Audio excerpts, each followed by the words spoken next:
Hello and welcome to On the Corner, the official podcast, pitchlist.com. I'm your host, Eric Samulski, joined, as always, by the man himself, fresh off the list live stream, Nick Pollack. What is happening? Yes, this is what we do. We do the list, and I haven't written the notes, and I write it after this podcast. And Eric Samulski is really kind, as I keep every single week being like, hey, can we start this a little bit later? Just a little bit later. Yes. But I'm really excited because I know that you guys are going to be upset about something. I don't know what it is yet. And this is always a weird moment every night. I go, that's what it is that you guys are upset about. Okay, cool. Just so you know out there listening, I will try to be you on this podcast, and I'll just try to be upset about something that Nick. Thank you so much. Some ranking. Just thank you. Eric is, if Eric could represent all of us, we'd all be much happier in this world. I'm here for the people. Yes, we have to make this a little quick. I have my son is sick at home, so we're gonna try to get through this, get you all the info as much as possible. And then Nick's column will come out. But before we dive into the rankings, Nick, you did want to tell the people about something coming up. Yes, tomorrow night, Tuesday night. Actually, if you're listening to this, it's Tuesday that evening on May 20th. We're going to the Commissioner at 7 p.m. to watch the Yankees-Rangers game. So we're having a little mini pitch list meetup. Come on by if you're in New York City. It's in Park Slope. It'll be a lot of fun. Hang out with good people inside the community, watch some baseball. It'll be a lot of fun. I will 85% be there. So it'll be a very nice time. And then I have credentials for the Yankee Rangers game on Thursday. So I'm going to, you and I we could talk about who I should try to talk to. Absolutely. Oh man, there's some off the top of my head. Just like, hey, Jack Leiter, cool, good stuff with the sliders. Just get that four-seamer upstairs, and you're fine. Yeah, I'll go tell him that. So here's the deal: theme. We do our themes based around life, right?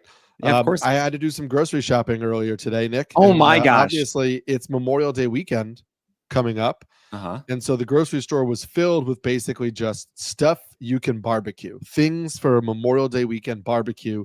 Okay. So the theme is just things at a barbecue.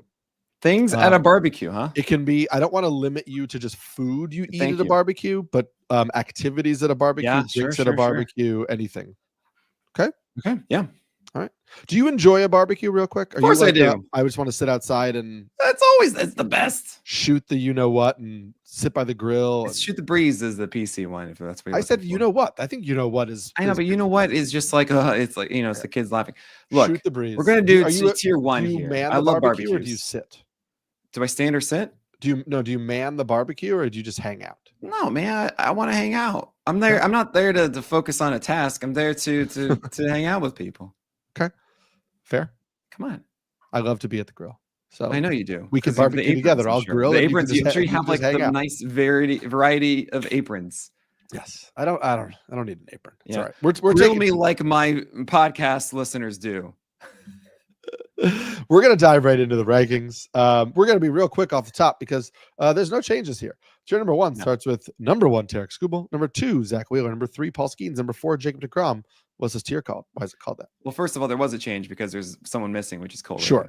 And I went from pew to sitting in a pew the next day. Just kidding. That was the pun in the roundup, and I just like it too much, and I'm so sad about it. And I'm going to move on. This one, honestly, I know it's going to be really lame, but my favorite thing at a barbecue are the people that are there. It's the best part. Barbecue stinks if you don't like anyone there or you're doing it alone. It's the friends we made along the way. It is. It's just a good excuse for everybody to hang out. Agreed. I do it. A barbecue with bad people is, maybe the food can save it a little bit, but you're not staying long. No. Tier number 2. Most of these guys moved up just one spot for the aforementioned removal of Cole Reagans, but there is one new entrant into this tier. But tier number 2 starts with number 5, Max Fried. Number 6, Yoshinobu Yamamoto. Number 7, Garrett Crochet. Number 8, Michael King. Number 9, Joe Ryan. Number 10, Brian Woo. Number 11, Logan Webb. Number 12, Nathan Eovaldi. And number 13, Chris Sale. What's this tier called? Why is it called that? I'm just going to get them out of the way. Hot dogs and hamburgers. That's it. That's like the only food that is a necessity at a barbecue. You can talk about all the other things, the chips, the coleslaw, the potato salad, all of that. I'm just not even going to mention any of it. Okay. Hot dogs and hamburgers. Okay. Those are the ones that matter. Are you a cheeseburger guy? You just a hamburger guy? Okay. Absolutely. Good to know. Eovaldi is the one that jumped into this tier. He only moved up 3 spots, so this isn't some drastic move, but he does have an ace is going to ace tag. Wow. Eric, I'm actually amazed because there was a second person who got their aces going to ace tag this week, and that's Chris Sale. Oh. And you of all people should know that. I blocked it out because it was a start against the Red Sox where he dominated them, and so I just pretended it didn't happen. That was such a cool thing, though. Crochet and Sale, both guys are former Southpaw studs of Chicago, becoming the studs of Beantown. I mean, it's like the master and the apprentice almost there. It's pretty cool to see that they went toe-to-toe and both dominated. That's awesome. But Nathan Eovaldi's just been rolling with all 4 pitches and just killing it with all 4. It's a perfect example of an ace starter who doesn't necessarily have that pitch. Like, can someone tell me right now what is Max Fried's best pitch? Right. Doesn't matter. You know it works and you know you believe it. And with the Eovaldi, curveball has taken a big leap this year. And that really has changed his whole dynamic from being just a good Holly to actually being that stud. Yep. And a guy who's gone from being he goes as his fastball goes to just being a more complete pitcher. And so it's fun to see that development. Tier number 3 starts at number 14, fresh off the IL, Spencer Strider. Number 15, fresh off the IL, Hunter Green. Number 16, Pablo Lopez. And number 17, Hunter Brown. What's this tier called? Why is it called that? This is called the weather because it has ace potential, but you know, like you don't know if it actually will be good. But it's like, oh yeah, you think it's good. That's why you do the barbecue. But then all of a sudden it starts raining. And it's like, what is this? Why is this happening? It shouldn't be happening. So, and Spencer Strider and Green are supposed to be returning this week. We know about Strider. We got late confirmation about Hunter Green during the list creation. So it's good that we got him in there. But the main things there are, yes, we expect them to be studs, but especially with Green, honestly, there's more of a question as he's been disrupted suddenly, right? He was throwing 96 plus and having sliders for strikes. And I would even argue that not even the 96 plus was the biggest change. It was the fact that his strikes on his slider went from about 60% to over 70%. And that really transformed him into that reliable stud more so than I think the velocity did, because already he was so good with that. So I'm actually really curious to see if he's going to be able to hold that. While Strider, I know people have talked about the 94 mile per hour velocity in his sim game. It's a sim game, and he's not going as hard as he can in that one. He's just showcasing I'm good and I can do this. That said, I understand also that, yeah, but how much higher is it really going to be in that first game?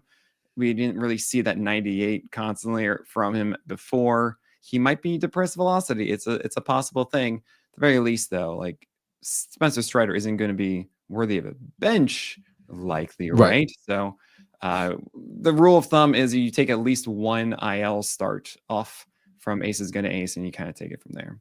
Yep. And I get it. I mean, it's pretty, Nationals are fun, but it's not a lineup you run from. It's pretty solid return for Spencer Strider. Yep. Tier number 4 starts at number 18, Carlos Rodon. Number 19, Dylan Cease. Number 20, Robbie Ray. Number 21, Freddie Peralta. Number 22, Jesus Luzardo. Number 23, Framber Valdez. Number 24, Spencer Schwellenbach. Number 25, Jack Flaherty. Number 26, Mackenzie Gore. What's this tier called? Why is it called that? This one are going to be the chairs. Because so I think a good barbecue needs good seating arrangements in some way. Right? It's one of your favorite things is like, oh my gosh, this one's got like a bench. This one's got like a swing or something that like, like a wooden one, like on a porch, and like, oh yeah, this is great. But sometimes, you show up and you get those plastic chairs and you sit in and it breaks. Yep. Right. And it just is like, it can, you feel like it's going to be a good thing. Maybe it's on the grass and you need to make a picnic out of it or something. And generally it's of a high bar. It's like, this is a different environment for me to eat in. And I like that. But sometimes you just get that broken chair, I have broken one of those plastic chairs before. I was a child. I'm sure I have too. Scarring. Yeah. But yeah, I mean, Luzardo, that sweeper, continuing to just be just a game-changing pitch for him. He looks really good. Framber Valdez recovered from the rough 4th inning, I believe it was, in that last start. It looked like he was going to kind of like he wobbled a little bit. Schwellenbach, same thing. Grand slam to Devers. I will say, like, Schwellenbach didn't miss a lot of bats in that start. Well, that's why you see the -7. Yeah. So I've been saying that Mr. Crescendo, Spencer Schwellenbach, was on the verge of aces going to ace after like 3-4 starts of the year. It's like, dude, this guy's insane. And what we have seen is a depression of those whiffs in general from sliders and curveballs and even a splitter to left-handers and the cutter locations. What's interesting, too, is that the four-seamer is a better pitch than it was last year. So I was so excited about that. And what always happens when you see new skills appear, generally, they don't still stay there when old skills return. That is like, if you lose old skills and have a new skill, the old skill will return only when the new skill is gone. Right. It's so funny. And look, I know at some point it's going to click back in. I mean, he's still performing generally fine and well. So I have him here as like, great, you have this floor that is still acceptable for your 12 teamers. And we know what the next step is. And we should get there in time. That old skill, new skill thing is scarring for me because the Brian Bayo that I was watching over the weekend with no changeup whatsoever. Man, I took him off the list, Eric. I know. I did not really mince words. I wrote the blurb for his start, and I did not really mince words. I think I was just like, he's not rosterable right now. Yeah. And this version of him is like, why are you throwing a 90-mile-an-hour changeup with just no feel? Like, whatever. This is not the Brian Bayo segment. But the Schwellenbach thing is, look, Schwellenbach's floor is always going to be good because he has a deep arsenal of pitches that he can go to. The question is the upside going to be there? And I will say, you know, I wrote that article. We talked about this when I wrote the article in the preseason of there's always like one starter drafted in the top 25 starting pitchers who totally implodes, and not due to injury. And I like tried to find the criteria that matched a lot of those guys, and put them to the guys who were drafted in the top 25 this year. And the one who hit the most was Schwellenbach. And I didn't believe it. Like, even when I was writing the article, I said, listen, here's why he fits this criteria. This criteria is just my attempt to try to see if we can make a best guess. But the inability to miss a lot of bats was a component of it. The inning, the lack of innings track record, things like that. There were a lot of things where it's like, maybe it doesn't hit.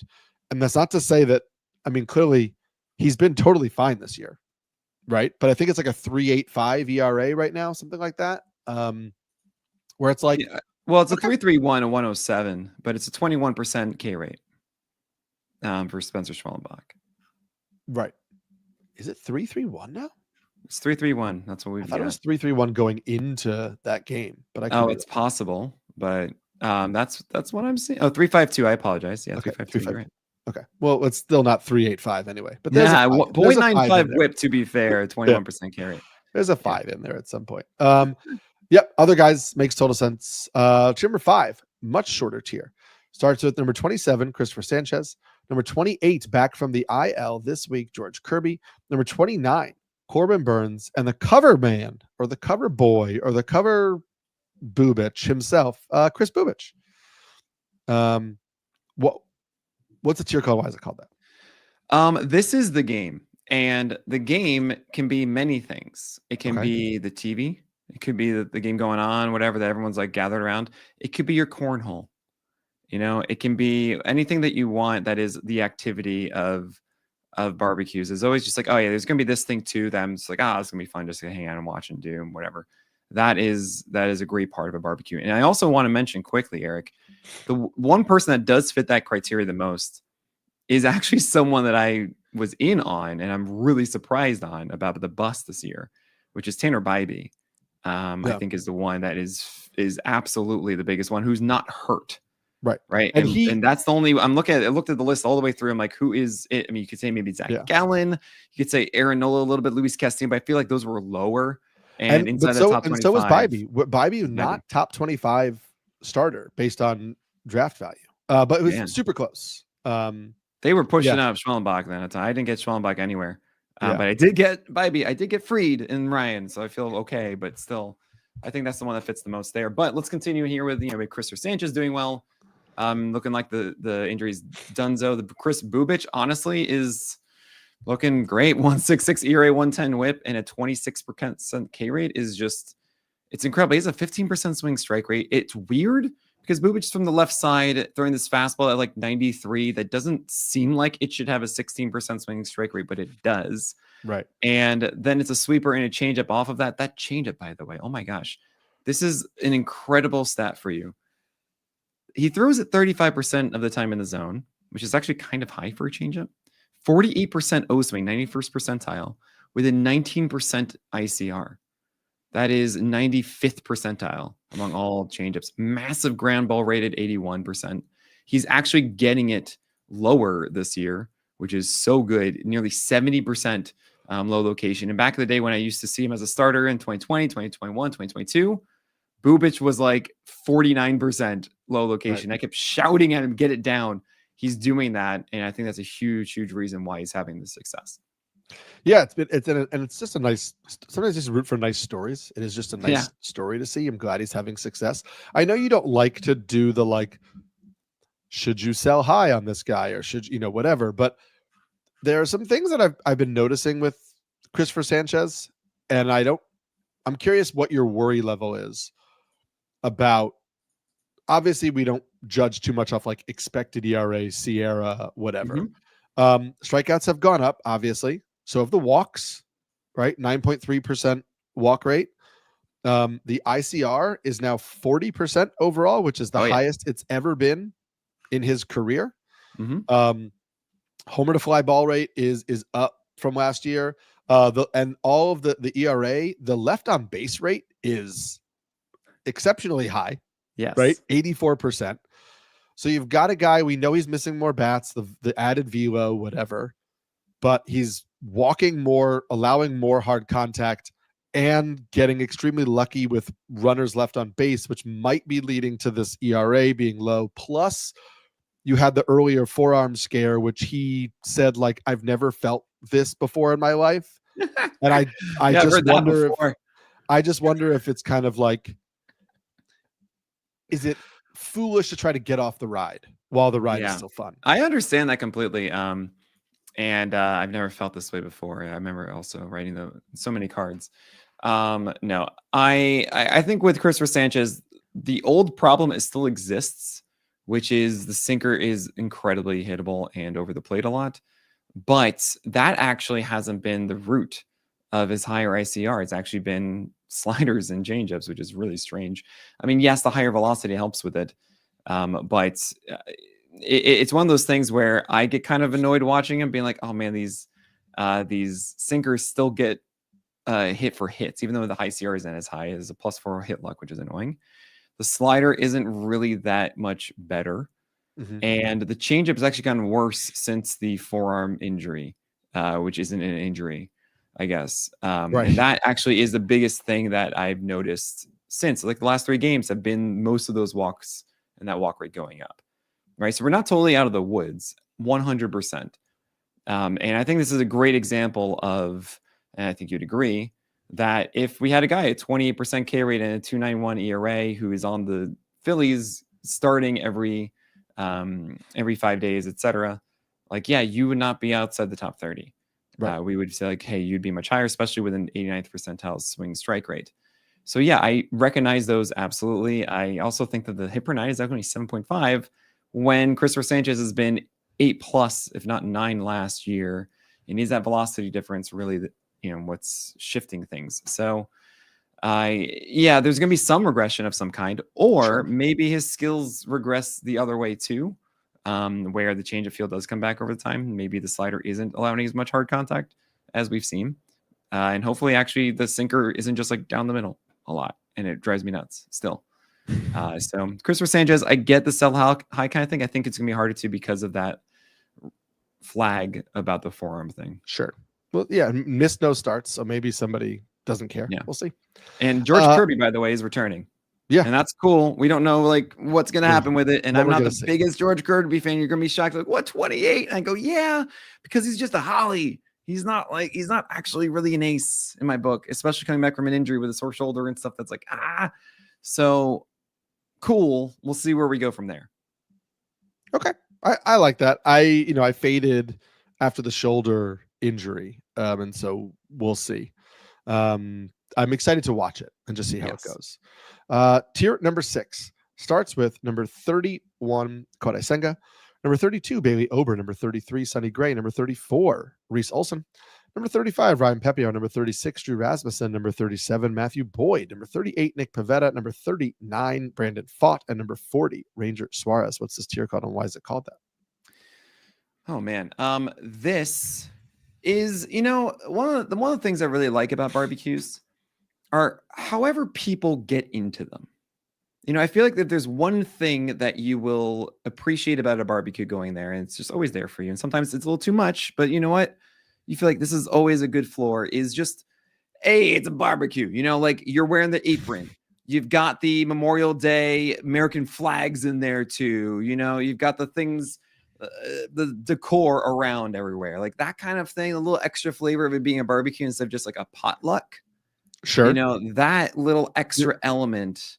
You're just is just basically always saying welcome at a the barbecue. I love vibe, it. just the vibe. That's what you're The saying. vibe. So these are vibe but guys. These are vibe it's, guys. it's the specific targeted thing of a barbecue. I get that, because it could also sometimes be too much.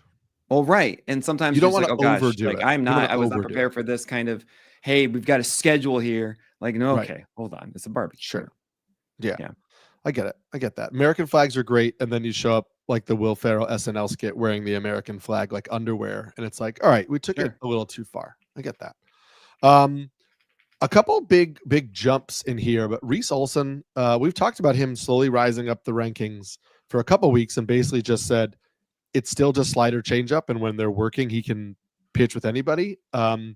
Drew Rasmussen also up 10 spots. Ranger Suarez up 9 spots. Are these all guys that you just like, they feel a little safer than some of the guys ranked below them? Or you think there's just considerably more upside than we maybe expected before?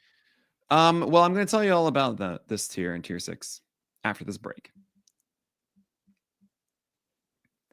So this is an interesting one of like tier 5 had the, all right, we know that these are definitely a tier above tier 6, but they aren't really the absurdity of upside as tier 4.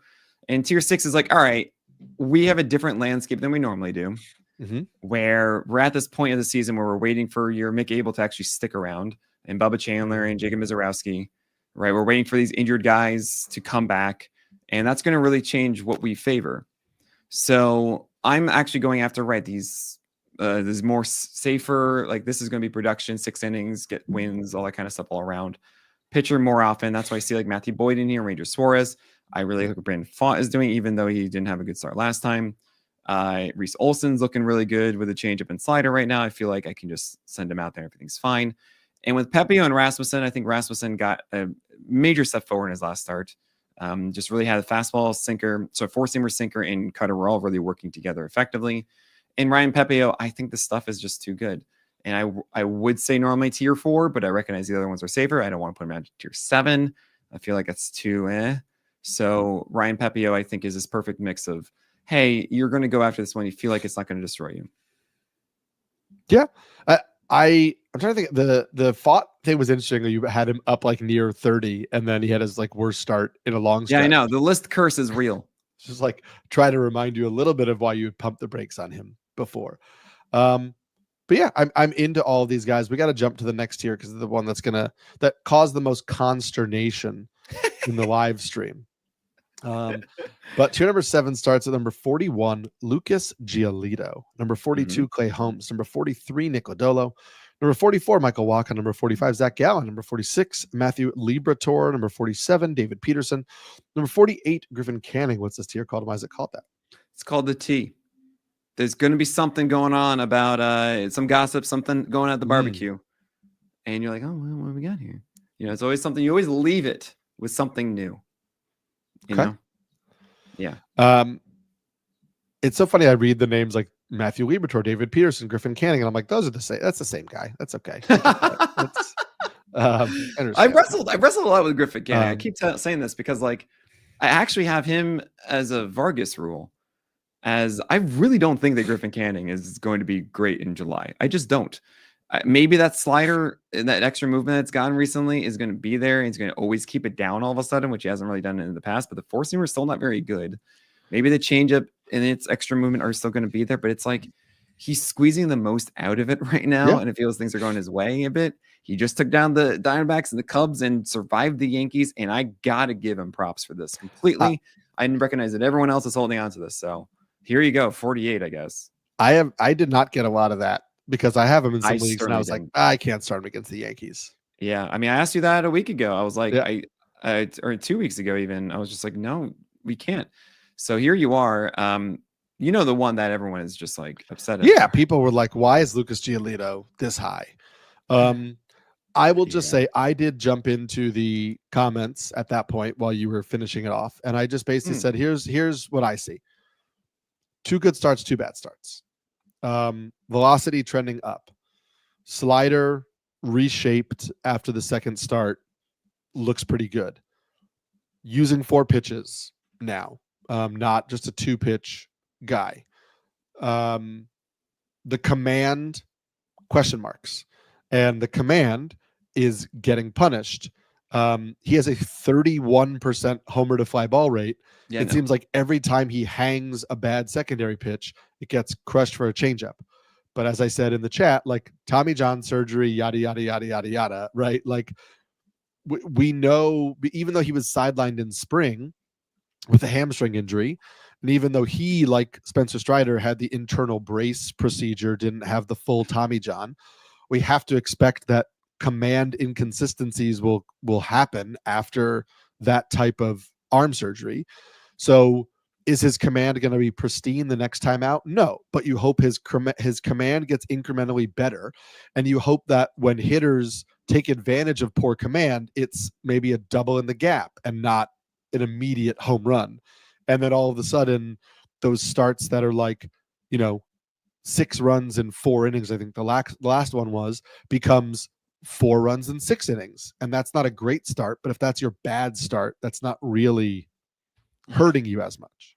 What's so funny to me, and this is why I ask everybody listening right now, is we try our best to be perfect with this, and obviously we're not going to be. I was really in on Giolito after that third start because he threw 94, he had velocity there, he had the changeup feel, he also had a new slider that was 89, 90, and that's like an amazing 3-pitch mix. And Giolito has runway. He's someone who has a history of going deep into games and going over 90 pitches. He has a showcase of going 25% plus strikeout rates. He's made for this. This is exactly the kind of guy that is rare to find right now. And I actually don't even regret the ranking from last year because I'm holding on to Giolito through this. This is a skill set that should not be defined by one game now. Like even in that one, like I know that's there for him. And what's so funny to me, I think what I say is that we both are like super okay with criticism. Like we get it. We get it all the time. The criticism that I think is the weirdest one to me is the retrospective criticism. That is, we say all these things for like 5 days. They're just sitting there waiting. No problems with our rankings, everything like that. Not talking about it. And then when it goes badly, now someone's telling me that it should have been a felony for me to recommend him. I'm like, what are you talking about? Like, what? Like I don't throw the ball. He had a bad night. Like, okay. And that's the kind of stuff that it's just like, what do you want from us? So with Lucas Giolito, I'm staying at 41 because this is a guy who's first of all, also like the fact that he recognized the problem and fixed it within the time for the next start should just show you like, this isn't just him now. As a guy who allows, 2 or 3 home runs in that game. I watched all of them. I'm like, you gotta be kidding me. Oh my God. Okay. And that's baseball. Like even Shane Baz, who just allowed, I remember this with you too. That's another conversation we're going to have later on, but he allowed 2 home runs. That was why it was 5 earned runs. And I'm watching it going like, oh, okay. It's like one moment up there. It is done. And it's like, that's it. They're like, all the other things are just that they've done here are just moot because one pitch happened and one guy did this. And that's something I think about a lot, about earned runs dictating everything in a lot of the conversation. Like, hey guys, I'm not earned runs. I'm not just ERA focused. There are things that lead to that. And obviously in the end of the day, that's what hits. But when we talk about being forward thinking, we can't just say that the ERA that just happened is the one that we get later. Yeah. That makes total sense to me. And there's still like, it's also important to understand when you're ranking him in this spot or when we're talking about Giolito. And this is like kind of the same argument that I'm making about, like we've made about Sandy Alcantara in the past. It's like when you're talking about these guys where you're acknowledging the flaws and saying we're looking at the things that are trending in the right direction, that's not saying this guy is going to fix it immediately, but that's saying there's enough that is encouraging to suggest that this is moving in the right direction or will be fixed. And when it will be fixed, because both those guys have a track record of being very good pitchers, like that becomes just a better use of the spot on your roster than being like, okay, if I use Michael Soroka this week, but then next week I can use Jameson Tyone, and then the week it's like if I have enough, like sure, maybe I'll just hold my nose and throw Giolito against Baltimore this week because Baltimore's offense has been bad, and hope for the best, even though PL Bot tells me absolutely not to do that. But I still might do it because PL Bot told me not to throw Jackson Jobe on Sunday, and damn you, PL Bot, because I should have done it. Well, you know what? This is what I say every year when people win. They say, "Oh my God, thank you so much. You brought me to the championship." I didn't. You made those decisions. We say lots of things. Yeah. You just chose the ones that you wanted to do, right? Yeah. But yeah, don't be upset at PL Bot, Eric. You're just saying there are some things that are interesting here. And if you've got the space on your team to hold on to this rather than play the streaming game, it might just be from June on, you might just have a guy in a roster spot. And that's a lot better than having to continue to stream. Yeah, absolutely. Speak of the devil, tier number 8 starts number 49, Jackson Jobe. Number 50, Luis Castillo. Number 51, Gavin Williams. Number 52, Ryan Weathers. What's this tier called? Why is it called that? This is that feeling when you go to a barbecue hoping that someone is there. You know, you're like, oh man, I really want to talk to that person. It's been so long. And you're just like, are they here yet? Are they coming? I don't know. And that's what this is, because we are excited about these, say for like Luis Castillo, I guess. But Luis Castillo, I just don't know what the heck to do. So I just threw him in here because he didn't, he actually, with that broadcast with, Saris, and I hope that we get to do one too, is we were saying like, yeah, this isn't great with Luis Castillo, but then again, he performed really well. It was in Seattle. But I got to give him props for that. But yeah, this is that feeling of like, oh man, Jackson Jobe, like I know you can be really cool, and he's getting it together a bit, Eric. Yeah. Yeah. I mean, this is one of those things where like, early on in redraft or the season, I said, listen, if you're in a redraft league, shallow redraft league, and you wanted to move on, like, oh, okay, I get it. He's not missing a lot of bats. And, maybe you were able to get AJ Smith-Shawver or Chris Bubich, whoever like popped early on in the season that has done well for you. Is that really AJ Smith-Shawver? You think of him? No, but the last 3 starts, people picked him up. Sure. He's been really good. Good matches. Like, yes, Bubich or Tyler McGill had a really great run. Like whatever, guys who were very good for you for a while. But he was never bad.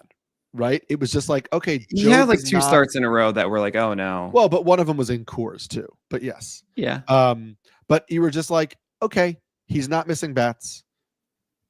But you see the arsenal and you're like, this could work. It's just we have to learn sequencing. We have to learn precision of command. We have to, and like I think I said it in one of the articles I wrote, like it might click in June, it might click in July, it might click in August. Like we don't know.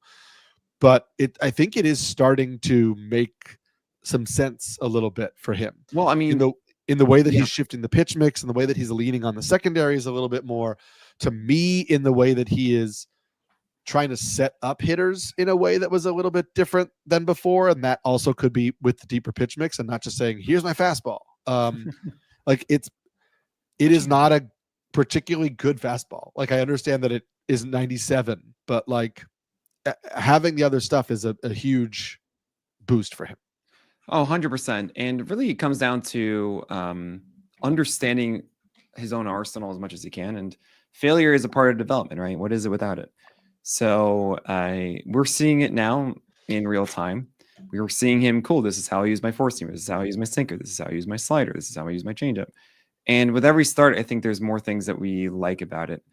I am still a little hesitant to believe we're going to see that 25+% strikeout rate, because even if you do squeeze it all out, then it's a big ask that he does showcase that consistently, right? Even in the season. So I like it. It's good. He's in the right situation, I think. And also the Tigers, honestly, just playing out of their minds. So you love that too. But I do want to mention that we're kind of at that part of the list where it gets, okay, who am I investing in? Who am I actually... a little gross, just a touch gross. Yeah. Yeah. Like Gavin Williams and Ryan Weathers are here. And Ryan Weathers threw 97 in that first one. But Ryan Weathers got the Cubs and gets the Cubs again, and it will be adrenaline focused because that was his first start of the season. And yeah, he didn't have completely precise sweepers and changeups. It was good, and I'm excited and I'm curious. It's also the Marlins, and the Marlins defense is not good behind him. The wins are questionable. And Kevin Williams, who finally went from 4 cutters to 7 cutters. Yeah. Oh man, that's we need improvement. I was thinking we need a shirt that's like the old cowbell sketch, but it's more cutters. I need more cutters. Gotta have that cutter. Oh man, if only Crawford was good, we could just do that. Just a plug here. Yeah, it's SNL 50, and Peacock put out a 4-part miniseries on SNL, and they did an entire documentary episode on the cowbell sketch. I think it's the most popular one of all time, is it not? It was, yeah, and it's such a good watch, and it's also hilarious that at the end of it, they're like, "No, Christopher Walken would not be interviewed for this. He hates the sketch. He did a Broadway show at one point afterwards, and people brought cowbells, and when they do the bows, the encore at the end of the show, people would ring the cowbell, and he was like, "Will this ever die? Like, will this sketch just go away?" It's like, and they asked Will Ferrell about it. He's like, "I'm not upset. I'm not upset about it. It's fine." It's okay. Incredible. Well, Gavin Williams, I think it's very clear that the 4-seam is very good, and that is, when you look at everyone here, it's hard to find a sturdy 4-seamer like he has with a very believable path toward being better like Gavin Williams does. It's not like Taj Bradley command here. It does feel like, Gavin, you just need one, just maybe a sinker even. I don't care, but you're right there. And it feels like it's just inevitable. It's just going to click at some point while we're writing all those stories about he was so bad and he was so good, and I can't wait. Yeah. Hopefully, fingers crossed for that. Tier number 9 starts with number 53, Merrill Kelly. Number 54, Andrew Abbott. Number 55, Tyler Mahle. Number 56, Zach Eflin. What's this tier called? Why is it called that? This is going to be I had a couple I wanted to do here. All right. This is going to be firecrackers because I don't know if I really like it. Because they take your fingers. Well, I mean, it's like some people bring them and it's just like, oh, dude, this is like, oh my God, now I'm going to like fear for my life.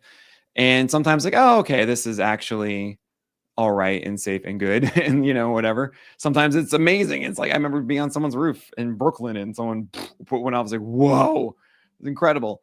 But like Merrill Kelly, I think I like you and I want to put you into tier 7, but I just can't for whatever reason. Andrew Abbott, he's mind-boggling to me, and I actually have him in Tyler Mahle as Vargas rules. Kind of like Griffin Canning, and honestly, Griffin Canning I could just put in this too.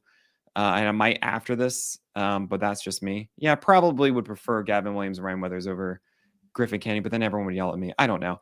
I don't think they yell at you. I think people like it. I might be lowering him from last week, so then all of a sudden we'll see the red, and it would just be, oh my gosh, how dare you? But I might change actually to Luis Castillo too. So regardless, these are Vargas rules. Tyler Mahle is doing really well right now, and I don't quite buy it. Same with Andrew Abbott. Zach Eflin just got destroyed by the Nationals. But here's the thing. He didn't pitch that badly, Eric. He really didn't. He had like 2 bad mistake pitches. I don't know how this curveball got hit out by CJ Abrams, but it did. Fine.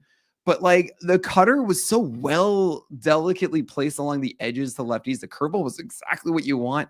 Like it just was bad. And I was like, all right, I guess, that's baseball sometimes. And I think he's just going to turn into a solid arm that the Orioles need badly. So it's weird. It's weird. Yeah, I more err on the side of believing in the long term. Right. I kind of believe in the long term in the guy that you've already talked about starting tier number 10, which is number 57, Tanner Bybee. Number 58, Sandy Alcantara. Number 59, Landon Roop. Number 60, Zebby Matthews. Number 61, Shane Baz. Number 62, Tyler McGill. Number 63, Grant Holmes. What's this tier called, and why is it called that? Oh man. This one is going to be the kiddie pool. Okay. Because when you think about it, you're like, you know what? There's so much potential. There's so much that, like, when you think about a kiddie pool, could be like the slip and slide kind of thing too. That maybe, you know what? It's hot out. You just dip your feet in and everything's great. You just have that they hang out with. But then a lot of times someone says they have a kiddie pool, that's great. And it's just like this little thing in the corner, and nobody actually really wants to go into this thing. No one wants to actually like put their feet in it. No one really says like, no, Johnny, don't go in that pool. Don't do that. That's what this is, because tier 10 it's clear and obvious that this could be a great time. Like, how do you make this a great time? It's gonna be a great time. But are you gonna get one for yourself, this kiddie pool? I don't know. I have one. See? We have a little backyard now, so I got one, and I gotta say, I used it. I mean, my son was only 2 last summer, but I used it more than he did. Because he would like go down for a nap, or if I was working from home and I got done with my work, I would like get a book and like lay in the kiddie pool and just like. Oh, so you'd be fully submersed into it, or like up to you sit in it. I'm too big to be fully submersed, but it was like, my back. I was like laying down. It was just cooling off, relaxing. It was good, nice time. Yeah, there you go. Zebby Matthews, people asked about in the chat, so I just wanted to throw out. They said you said he was a streamer before. Now he's up to 60. Is he still just a streamer? What changed for you after the first start? Was kind of the reaction in the chat when you were doing the list. Oh, that's interesting. Well, Zebby's potential is really good. I think everyone can understand this. You just watch the first inning, and you see Zebby Matthews strike out the side, like 1, 2, 3, bam, let's go. Right. And then I see Zebby Matthews and his career in the minors and also in the majors. And generally, the understanding is his actual ability is not walking batters. Like, he should be a 3-pitch mix foundation with also a curve and changeup on top of this 95, 96 mile per hour 4-seamer, this really good slider, and then a middle bridge pitch, like 90 mile per hour cutter. Like, I watched that start too, and he got squeezed a lot in that third. 3-1 cutter backdoor to Yelich was not ball 4. Right. And there was one to William Contreras too. I was like, that's a strike. I don't get it. So he walked the bases loaded, and that was pretty much the game for him. I'm just not a believer that outing is who he is. Sure. I think it's one of those cases where, like, we've been waiting for Zebby for ages. He's finally here. He looked good initially last year. Then it just wasn't there as he got toward the end of the year. He has gone up and down. I think it's something that over time we know that Zebby Matthews is going to be a very effective pitcher. It's just a matter, again, of when. It's really the tiara tier, I should even call it that. Turn around right away. And we all know we all wear fun, fancy hats at barbecues. Yes, so many fancy hats. So many, all of them. I asked you this in Discord in a message the other day, but I just said, do you have any worries that with how well Joe Boyle is pitching at AAA, that the Rays are going to say... Is he really like no walks, Joe Boyle? Yeah, it's been really good. Really though? Okay, I gotta look more into it. But are you worried that they're going to say, hey, Shane Baz, we got to figure this out, and we'll figure it out in the minor leagues? They really should. Because I actually don't think this is one of those times where, and it's happened before, and it's gone both ways, and I don't know how to feel. You see a guy who's just not doing well on the box scores, and you watch the game, like, how is this happening? And then they do well later on, and you look back and you go, I knew he was good. Like, what am I doing? Of course, right? And Shane Baz gives me that air now, but there are a lot of times that that doesn't pan out. What's so crazy to me is someone even left this as a WordPress comment, and I don't answer WordPress comments a lot anymore because there are a lot of people that just spam it, and it's just, I don't want to deal with it. And there's so many ways to reach out to me now. But they asked if I thought that Shane Baz was tipping, and that's like pseudoscience, snake oil kind of conversation for me, because as analysts, you can't really just say, oh, he had a bad game. He was tipping, like, it just, we don't really have a thing to point to as much. That said, I watched every single one of those hits, all these. I watched Shane Baz's start. And how are they hitting this? How are they just like destroying some of these 99 mile per hour fastballs? And it's not like Shane Baz has terrible extension. It's not like he doesn't have any movement or any flat, a terrible attack angle. Like, no, these are quality 4-seamers. It's kind of like Jack Leiter last year. I was like, man, that four-seamer should not be getting hit as much as it was. And then it came out that he was tipping, right? Or it just feels like there's something wrong because actually he was destroying guys at the beginning of the year. This was the same thing with his curveball and his four-seamer. Like the movement profiles aren't dramatically different. The velocity is back to what it was. Right. There's some slight change-up command. I mean, like it's generally the same-ish. It's not so far away. No, I was noticing weird. I looked at Alex Chamberlain's pitch leaderboard and I'd noticed that like the slight arm angle change from April to May on the four-seamer, slight vertical movement change on the curveball.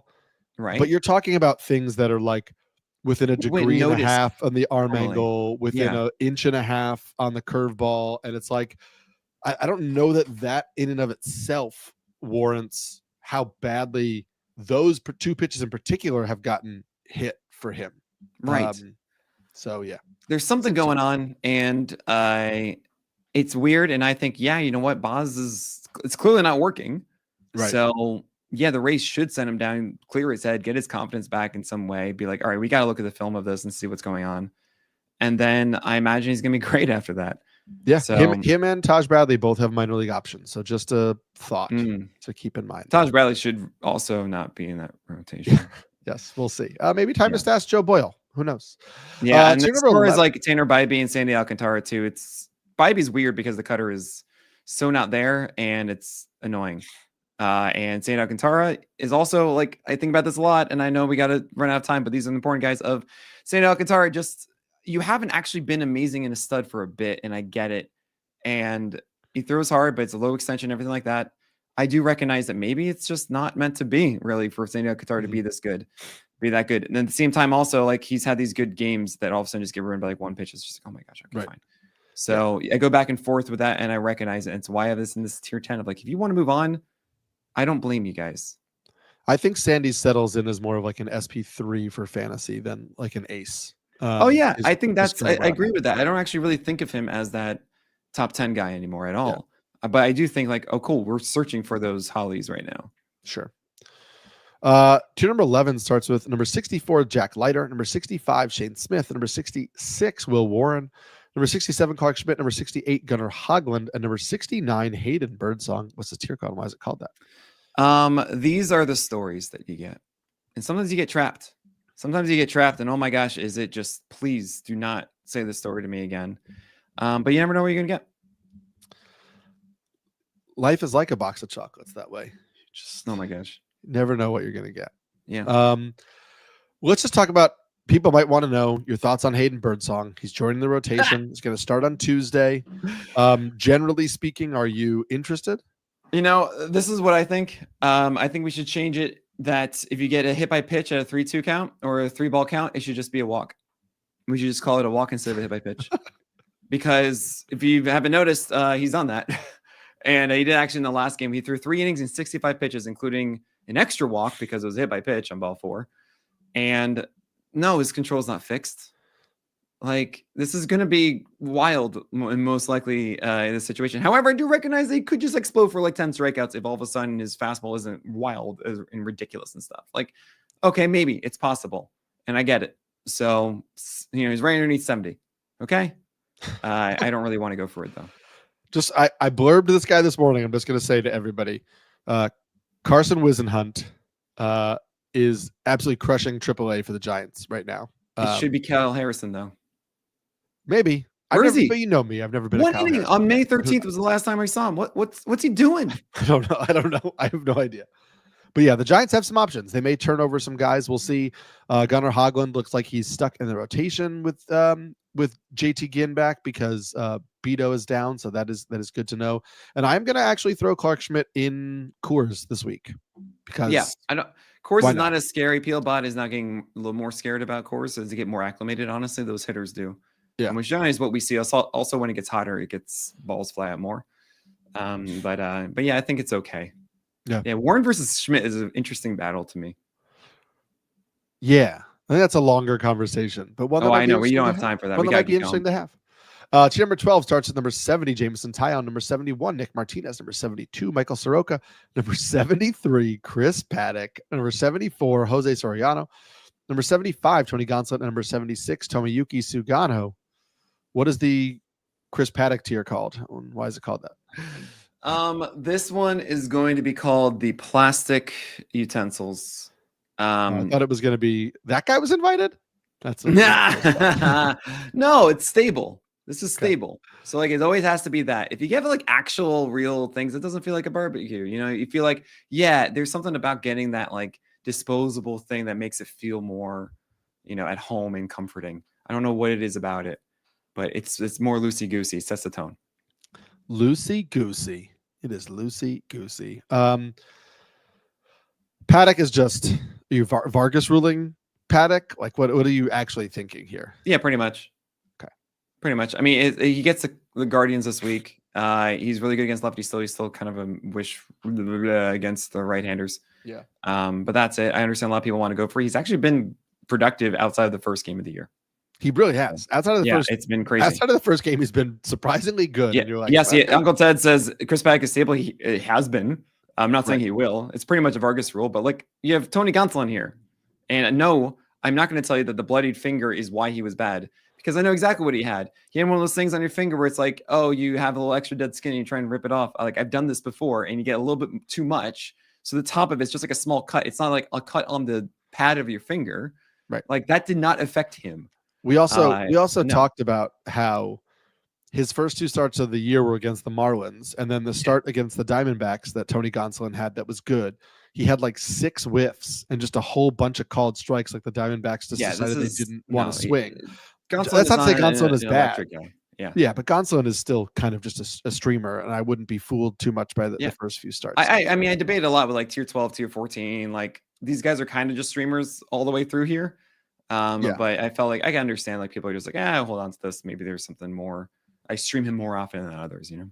Sure. I get that. Tier number 13 starts number 77, Cade Horton, number 78, Logan Henderson, number 79, AJ Smith-Shawver, number 80, Kevin Gossman, number 81, Jake Irvin, number 82, Dustin May, number 83, Luis L. Ortiz, number 84, Noah Cameron, number 85, Max Meyer, and number 86, Taj Bradley. What's this tier called? Why is it called that? This is that smoke from the grill, which is like you feel it and go, you give it a smell. It feels like, oh yeah, we're at a barbecue. But then you realize, oh, I shouldn't really be inhaling this. And that's all these guys, because they are all your frizzles that you can convince yourself to start and be excited about, but you really shouldn't. I dropped a whole lot of Dustin May shares. Yeah, I got out. Yep, I got out. Yeah, he's still just your sweeper. He's not adding enough with a cutter and 4-seamer. It's just too blech. Listen, we saw a 5-pitch mix from Cade Horton, and I know it wasn't like an electric performance against the White Sox in the wind in Wrigley, but it was like kind of what we talked about last time, where I said all the scouting reports said that he had good secondary pitches. Mm-hmm. We saw a couple good ones that he didn't really utilize that often, and the more and more that he goes through and faces MLB hitters, the more he might realize he needs to lean on some of these. And okay, curveball, wasn't particularly good. Change up, like the curveball, the change up and the sinker didn't work really well for him. But I was like, okay, I'm interested in this. I'm not like, oh my God, Cade Horton breakout. But it's like, okay, you saw something in your first start. You've gone to the secondaries a lot more in this start. He gets another pretty soft opponent against the Marlins this week. I would love to see the 5 pitches come back again. And I would love to see those start to then find the zone a little more. And then I think you could start talking about Cade Horton, like staying in the rotation and being maybe not like, oh my God, this guy's great, but like a pretty solid arm for this year with the potential to grow into something more. I think I'm going to raise him up into the other tier. Not the Toby one, but the one above that. So like where Hayden Birdsong is. And I do want to at least say that Shota Managa could be coming back pretty soon. Yeah. So then it's Colin Ray or Ben Brown. Or Ben Brown. X, right? And the sad thing for Cade Horton is Ben Brown's schedule is so good that Ben Brown losing a spot in the rotation is going to be hard unless he implodes against the Marlins and Reds this week. Well, it is Reds in Cincinnati. And then he hosts, he gets the red carpet. That is the Cincinnati Reds allow you to stroll down the red carpet where they get walked on. And then everybody pays attention to that pitcher. But Yeah, then it'll be at Detroit and whatnot. So I guess with Cade Horton, I do like the matchups for the most part if he keeps going at this rate, because then it would be Rocky Road and the Nationals would be the next two if he's just kind of going normally. Yeah. And that's the positive of Cade Horton. And I think you're right that I initially wasn't taking into account all the varieties of pitches that he has here. Yeah. I'd be more in on Logan Henderson if I felt like he was going to stick in the rotation. The fastball and the changeup are both pretty good. I don't know that the other pitches in the arsenal are all that good. Really, but the changeup is interesting. It's a good vert four-seamer, and I found myself like, oh, you know what, this is kind of interesting. And he has the Pirates after this next start too against Baltimore. So yeah, and look, and that four-seamer has a lot of vertical movement. He keeps it up in the zone a lot. It's a good two-pitch mix, and the three other pitches he throws are there. But Henderson is, I just don't. Henderson is going to lose his spot in the rotation. It is what it is. Like, in a couple of weeks, you have all of CIVALE, Woodruff, and Jose Quintana coming back. Peralta, and there too then. And then it's like, whoever wants it, is it going to be Patrick, Henderson, Priester? Right. And that's the thing, is like the Brewers, while they're still in contention, quote unquote, they don't need to keep Logan Henderson up. If he was going to be in the rotation for longer, I would be more interested in him. Same thing goes for Noah Cameron. He's probably going to be out of the rotation after 2 starts because Lugo and Reagans are both coming back. I watched that start in full. It's fine. It's a soft tossing lefty with 6 pitches who really needs to hit spots. But Noah Cameron has 6 strikeouts and 5 walks in his 12 innings in the big leagues. And I kind of think that that's who he is. And so I know that he had better strikeout rates in the minors, but I just don't think that's what his arsenal suggests that he is. And so that kind of limits him to like a 15-team league AL only type of guy if he were to even have a full spot in the rotation, which he doesn't have. Right. Yep. Tier 14 starts with number 87, Brady Singer, number 88, Chris Bassett, number 89, Jose Barrios, number 90, Bowden Francis, number 91, Luis Severino, number 92, back from the IL this week, Walker Buehler. What's this tier called? And why is it called that? This is the spatula. You know, sometimes through the season, you're just going to need it to flip with some burgers. And you don't think about it. You don't go to the barbecue being excited about it, you know? This is spatula. It's just like, it gets it done. I love a good spatula, though. It's useful. Yeah. Very helpful. Yeah. I would just want to jump in with the Mr. Tevez in the chat who says, how legit is Matt Boyd? Should I trade him for Mason Miller? Please don't trade Matt Boyd for Mason. Or please have Mason Miller. Don't get rid of Mason Miller. Matthew Boyd is really fun, though. It's a good situation that he's in. He's getting stretched out more. Well, not stretched out, but he's getting into the rhythm of like, hey, cool, I've got my changeup, my four-seamer here. He's past the early schedule that was so difficult. And really the question is like, hey, the slider that's supposed to be so amazing isn't actually performing as well as it has. And that the four-seamer is up over a tick, and the changeup is so good for a winning ball club with an elite defense behind him. And that park gets windy. In a good way, for the most part. It has suppressed home runs for Boyd with that high fastball so far. Well, but in the summer too, I thought that it gets like hot. I'd have to look it up, but I always thought that the run environment in Wrigley gets worse in the summer for pitching. Everywhere it does, but my understanding is that the wind affects pitchers positively more than negatively. Okay. Good to know.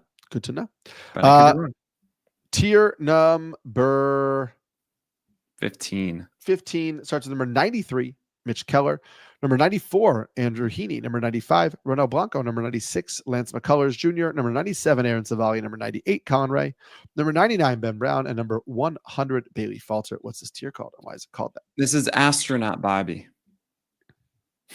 It's my favorite. It's my favorite. You know, of course, you can't go. It's a variety. It's a limited edition.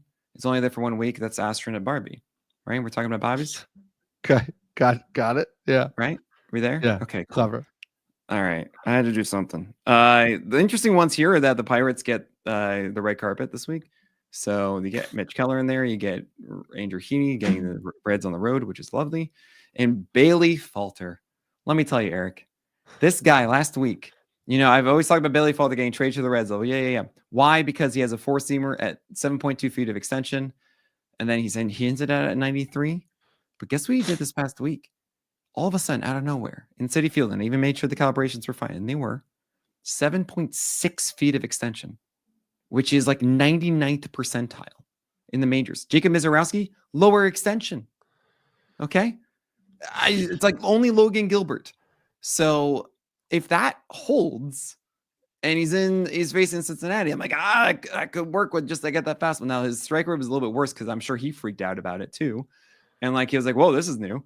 But that is so fun to me. Now, I'm not saying that it is going to be 7.6 feet of extension. It's going to work, but I just like having a fun 100, and that is a very fun one. Yes. I should mention to you, I see that both RotoWire and Fangraphs say that Aaron Savali is starting Thursday against the Pirates, but the Brewers announced that Aaron Savali is starting on Tuesday in AAA Nashville.